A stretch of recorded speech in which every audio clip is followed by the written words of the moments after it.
केदारनाथ विधानसभा उपचुनाव की घोषणा भले ही अभी ना हुई हो, लेकिन सियासी पारा चढ़ता ही जा रहा है।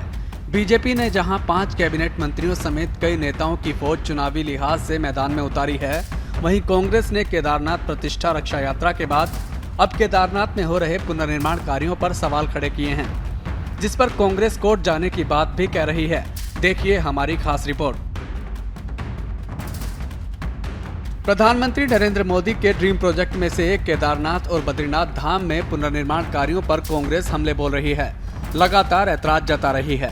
कांग्रेस प्रदेश अध्यक्ष करण मारा ने कहा है कि पार्टी इस मुद्दे पर कानूनी राय के साथ भूवैज्ञानिकों से चर्चा करने के बाद कोर्ट का दरवाजा खटखटाएगी। मारा का कहना है कि केदारनाथ में खुलेआम बहुमंजिला भवन धड़ल्ले से बनाए जा रहे हैं, जो बड़ी आपदा को खुला निमंत्रण है। महारा कह रहे हैं कि एक तरफ केदार घाटी भूस्खलन के कारण नीचे से खोखली हो रही है, वहीं दूसरी तरफ सरकार की ओर से बड़ी बड़ी मशीनों को ले जाकर केदारनाथ धाम में बड़े निर्माण किए जा रहे हैं। इससे आने वाले समय में वहां बड़ा खतरा उत्पन्न हो सकता है। स्थितियां बदहाल है, लोकल के लोग बहुत परेशान हैं और ऊपर मंदिर में के आसपास हैवी कंस्ट्रक्शन हो रहा है, जड़ खोखली हो रही, जो आने वाले भविष्य के लिए बहुत बड़ा खतरा होगा। जहां कांग्रेस की सरकार ने 16 से 17 किलोमीटर 3 महीने में पूरा मार्ग बना के दिया था, भीषण आपदा के बाद 14 के, आज 2.5 महीने 2 महीने से ज्यादा हो गए और वहां 5 किलोमीटर का जो रास्ता क्षतिग्रस्त हुआ है उसको रिपेयर करने में भी सरकार नाकाम है। कांग्रेस केदारनाथ धाम में निर्माण कार्यों को लेकर धामी सरकार पर हमला बोल रही है, सवाल पूछ रही है, तो वहीं बीजेपी कांग्रेस पर पलटवार कर रही है। बीजेपी के प्रदेश महामंत्री आदित्य कोठारी कह रहे हैं कि कांग्रेस हमेशा से ही हिंदू विरोधी रही है। जब जब हिंदू प्रतिष्ठानों में जीर्णोद्धार और उत्थान का कार्य हुआ, तब तक कांग्रेस को दर्द हुआ।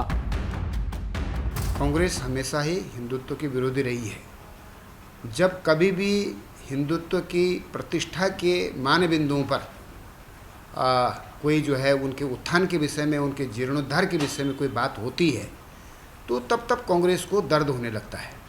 ये कोई आज की नई बात नहीं है।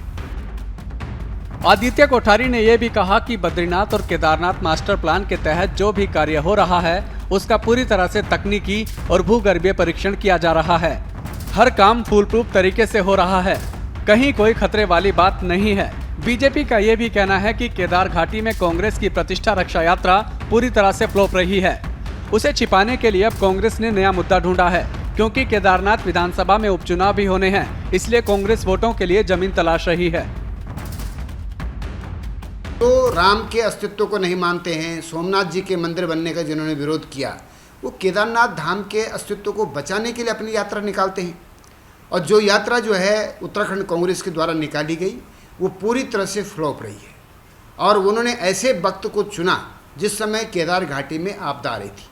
वहाँ की जनता ने उसका ज़बरदस्त विरोध किया, और जब जनता का विरोध बढ़ा, एक तरफ तो जनता आपदा से प्रभावित थी, उनको मदद की, सहायता की ज़रूरत थी, उस समय कांग्रेस जो है केदारनाथ बचाओ यात्रा निकाल रही थी।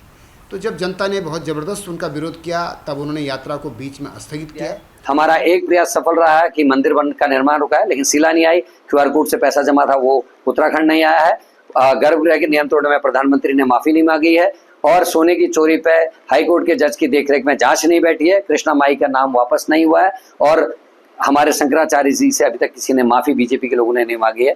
अभी हमारा संघर्ष जारी रहेगा। केदारनाथ में चल रहे निर्माण कार्यों को लेकर कांग्रेस और बीजेपी में सियासी घमासान दिनों दिन तेज होता जा रहा है। कांग्रेस कई सालों बाद केदारनाथ में भारी निर्माण कार्यों पर चिंता जता रही है, तो बीजेपी से धार्मिक चश्मे से देख रही है। कुछ ही महीनों बाद केदारनाथ विधानसभा सीट पर उपचुनाव होना है। ऐसे में सियासी पारा और ज्यादा उबाल मारता हुआ नजर आएगा। हालांकि इसका फायदा किसे मिलेगा, इसका जवाब भविष्य ही देगा।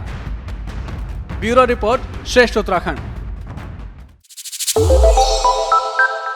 श्रेष्ठ उत्तराखंड पर खबरों से जुड़े रहने के लिए चैनल को सब्सक्राइब और लाइक करें, बेल आइकन दबाएं और देखते रहें श्रेष्ठ उत्तराखंड।